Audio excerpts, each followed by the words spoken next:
Welcome to Centre Court with thanks to OMF. Kick back and relax with an adjustable bed from Australian designed and owned OMF. Watch sport your way. And Cobram Estate, Australia's most awarded extra virgin olive oil. Grown, harvested and first cold pressed in Northern Victoria. I'm Bianca Chatfield and my co-host, the OG, Maddie Brown, is back.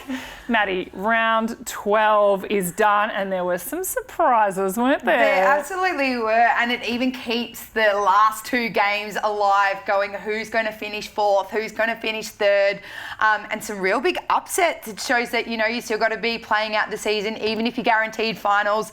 The Mavs, what a game that was against the Swifts. Whoa, well, let's go straight into it. Our OMF overview, watch sport your way. Of course, we'll take a look at the ladder as it stands. Now, I think halfway through the season, we were all thinking it's a lock. It's going to be Swifts, Fever, Lightning and Thunderbirds for that top four. Nobody else has a chance. And all of a sudden we get to the end of the season and here we are again. It's chopping and changing.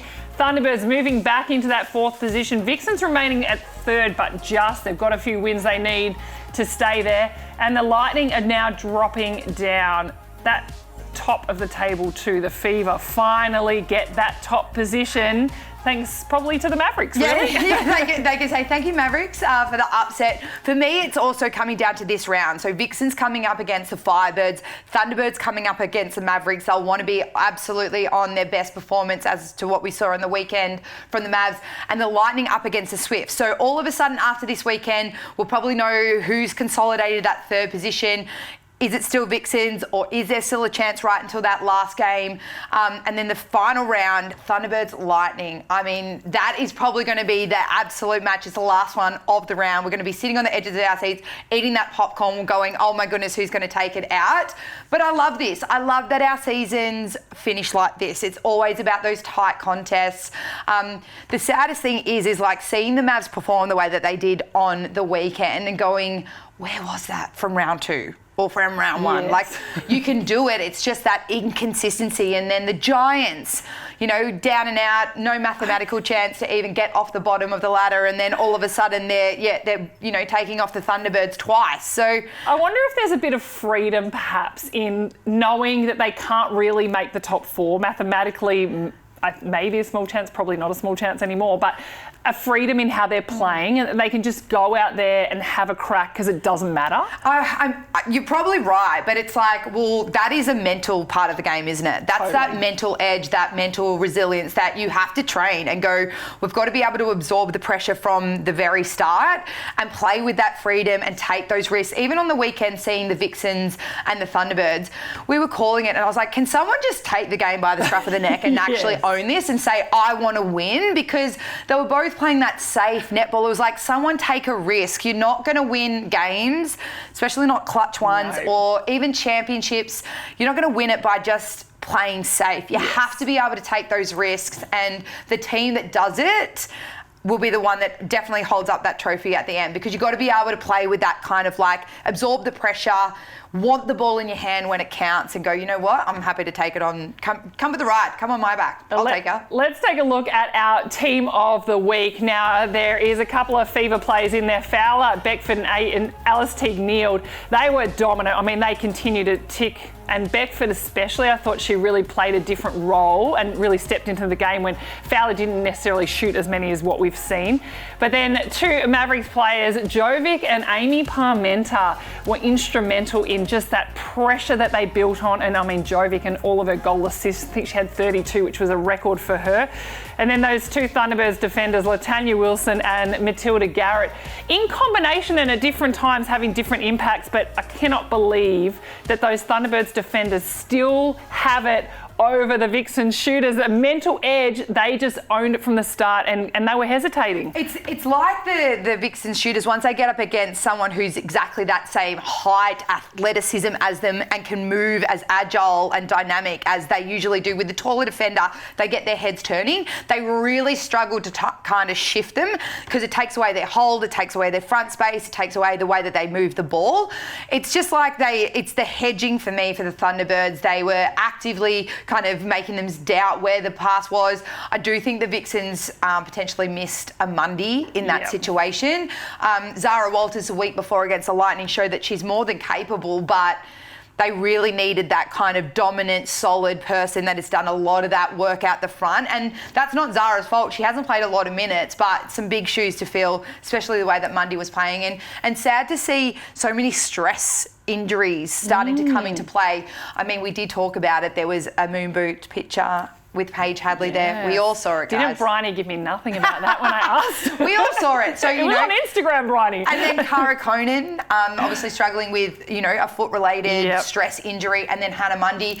It makes me wonder, okay, what is part of our training in our training programs that we're not quite getting right? That would definitely be something for teams to look back and go, are these players doing way too much? I mean, the 12-month of, you are off for 2 or 3 weeks? Yep. And even in those 2 and 3 weeks, you're still training because you've got internationals or whatever it is. So I think teams really need to have a look at the load management of some of these players, because the last thing we want to do is get towards the crunch end of the season where finals are on the line and not have the best teams with their best players to be able to form. And it's been a big international seasons the last few years. This is almost not our downtime, but the time when you can rest players. Once you get out of SSN, I think internationals, they've got to be really careful what they do with a Hadley and a Conan. I mean, they're obviously struggling. And even though Mundy hasn't debuted for Australia yet, she's played in Fast 5 and she's been, part of the squad, and so been a huge part of their training environment. So, the younger players, it's sad to see them have these kind of stress-related injuries. And we've talked about it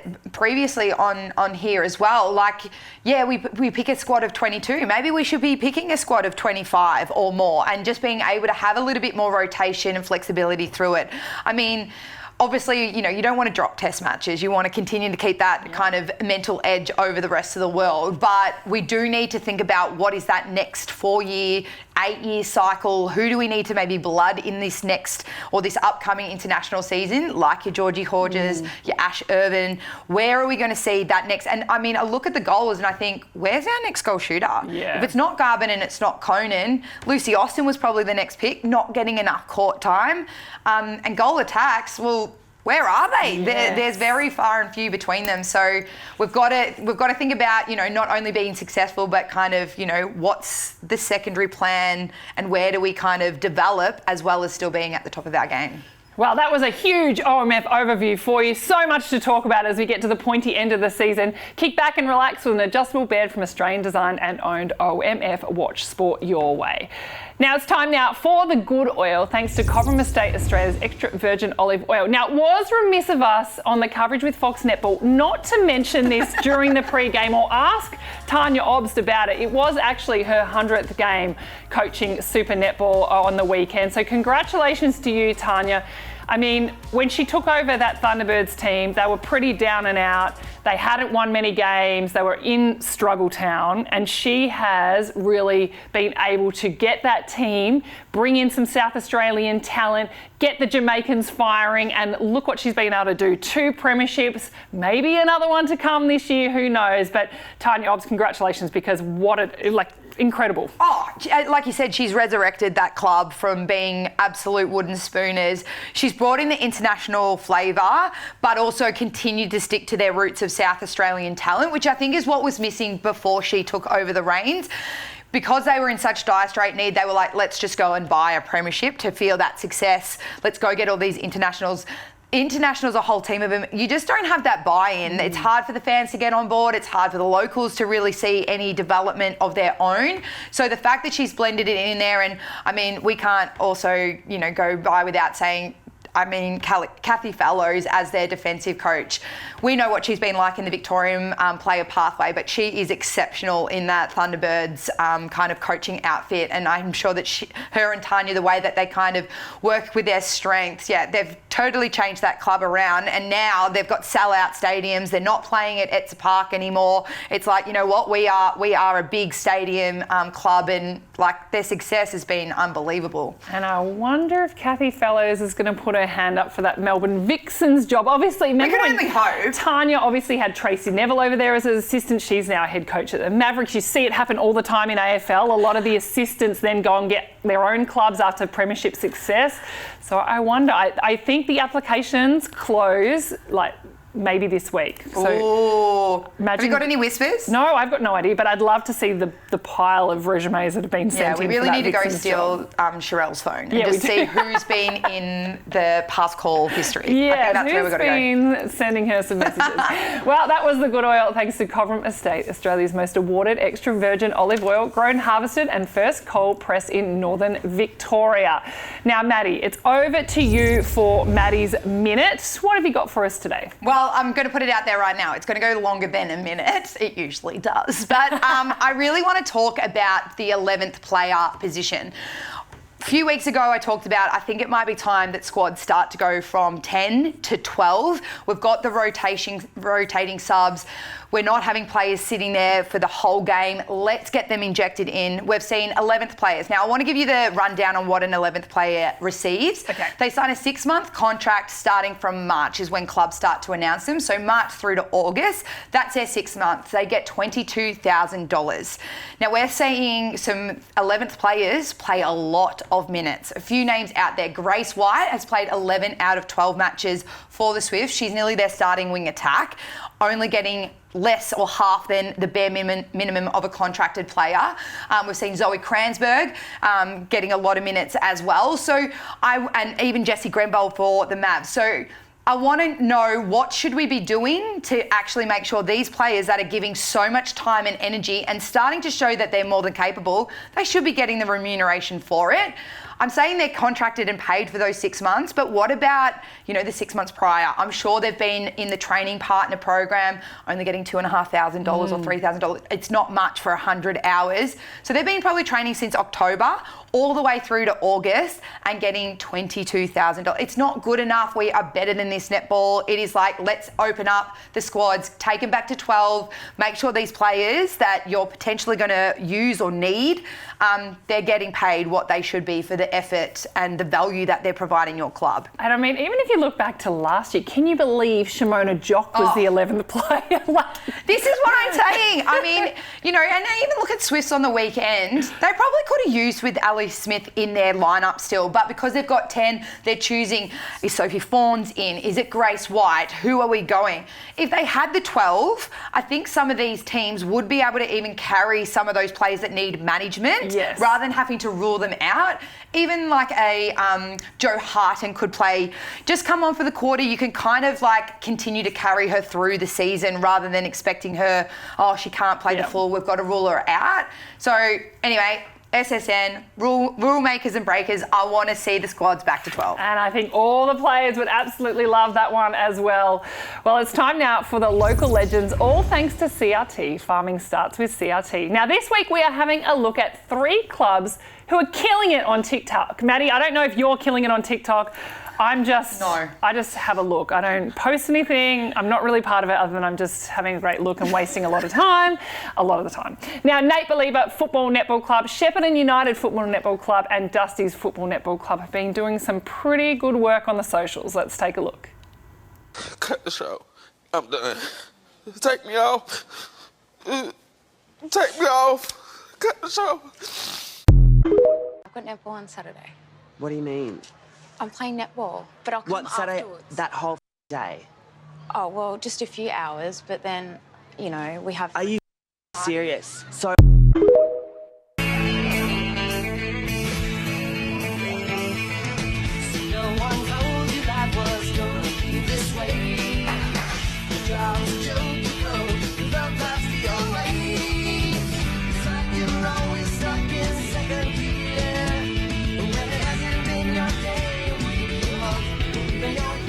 A lot of effort and a lot of time going into the socials. Now, Maddie, you're a coach in local and Torquay. Yes. Torquay. I'll tell you right now, I'm all for that. That looks great. The only thing I want to know is, where's my goal shooter and goal defence when we need to warm up? No, they're in the toilets TikToking. So none of this whoa stuff. Let's whoa onto the warm-up court and let's get ready to play. But I love that. I love that netball. Local netball is the heart and soul of a lot of local country towns. I love being part of it. But yeah, just warm-up time is at 1:20. Let's be ready, guys. Have some of the girls that you coach got you involved? Because, I mean, you're the type of person, you can sing, you can dance. Like, I can imagine I know I'm a triple threat. I know. I'm not. They've asked, I mean, the one thing that this would blow you away too, B, but they're all about wearing ribbons, and I was like, absolutely no way. And then they put a bet on, if we win against this team, would you wear them? And I was like, sure. And then we haven't lost since then. So here I am rocking ribbons in my hair. Whoa. I mean, I know, it nearly makes me sick to my stomach. But hey, it's all for a good cause. If you win, I'm happy to wear them. No worries. Okay, can someone from Maddie's team please send us a photo of Maddie with the ribbon? We need to put that on centre court as part of our local legends segment. No matter where you live or what you farm, it starts with CRT.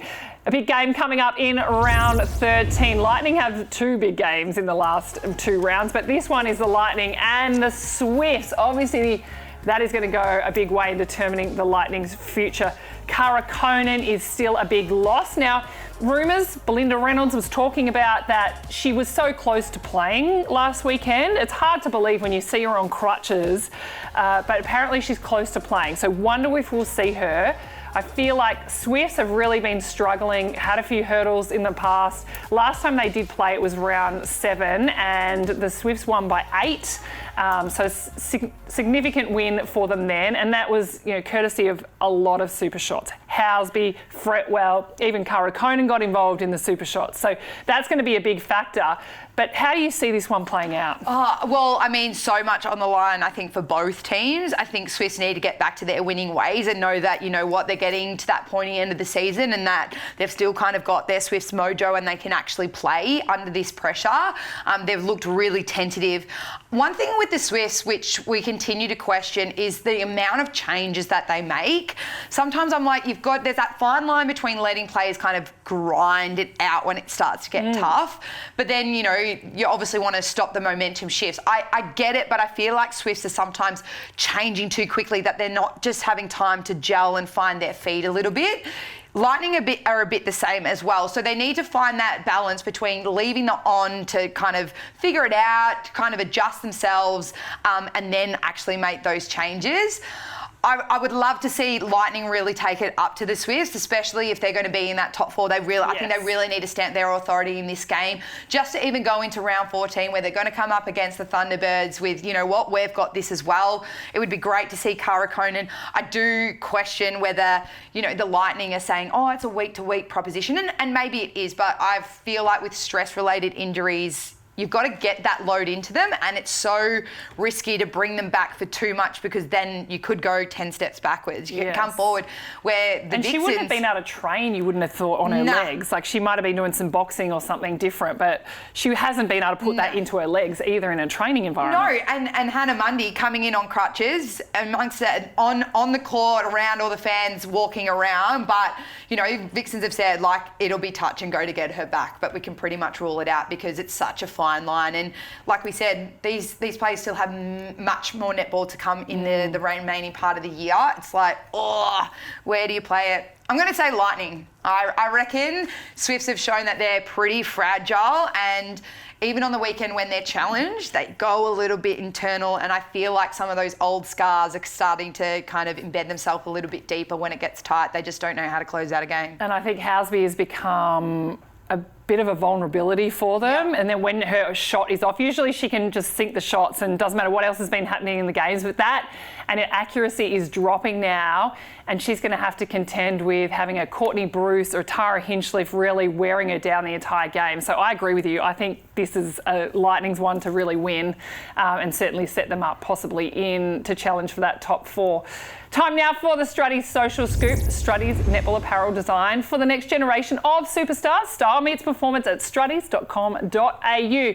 Now, this week we have a question from Annalise. Thanks for sending it in. It is talks of Tasmania SSN Club. What are your thoughts on the expansion? Obviously, we're hearing all about what's going on in the AFL world with a Tassie football team and the stadium and all the politics that are involved. Is it just more of a simpler process to give them an SSN team coming into the competition? Probably, I'd say 2027 when the new broadcast deal is happening. Yes, I agree with you there, B. I think, you know what, if let's get the football team down there, give that a year. I was definitely obviously part of Collingwood when they brought on netball, and then they also brought on AFLW as well. I think you got to kind of get your foundations, get your structures really set in stone, even with the football club, and then go, all right, now we can bring on female sport and really start to engage in that space as well. I would love to see us maybe expand back out to New Zealand before we probably go down south to Tasmania. I think, you know, we've talked about it multiple times. New Zealand's league is in, you know, a really tricky situation. Potentially it would be great to see more of their players playing over here. Can we get a few teams playing more? Like in the NBL, we see the New Zealand Breakers over there. We've got a short season. We could definitely expand it out a little bit. It wouldn't make a lot of travel or extra travel involved, but yeah, where we could expand, I think the league definitely needs to. Like I mentioned before, we look at our goal attacks and goal shooters that are the future of Australian netball, and they're not within our playing league at the moment.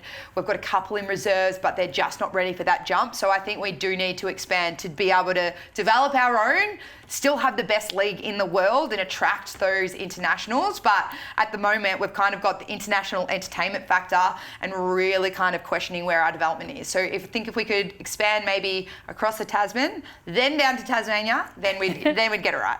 And all the money, Maddie's going to find somewhere to do all of that, I'm sure. Hachi. Yeah. I like that on the phone. Well, and true, that's actually another point to it. Mavericks, and when you're at the Magpies, spending a lot of time, you know, building a presence down in Tassie. So you want Mavericks to have the best shot at being able to build that, you know, environment, fan base down in Tassie before you then going, oh, actually, we've got a Tassie team now, so scrap that, all that community work and everything that you're doing down there. I think give Mavs a chance to really branch out down in Tassie and build something extra for them than what they have here in Melbourne. And that might be the connection piece, that maybe they take 2 or 3 games down there, and so they've kind of got that halfway point of a home here. Like, it is really hard to contend against the Vixens that have had, you know, rain on this city for so long. So give them a chance, as you said, to kind of build and focus down there, and maybe then even just get netball on the eyeballs, and, you know, get fans in the stands down in Tassie. Then those fans can go, all right, now we've got our own local product. Then we can drive here a little bit more. Love it. Well, that was our social scoop, all thanks to Strutty's innovating netball apparel. Well, that's another episode of Centre Court. A big thank you to OMF, Watch Sport Your Way, and Cobram Estate, Australia's extra virgin olive oil. Maddie, a big thank you to you. It's going to be a big round 13 coming up. We can't wait to chat all about it next week.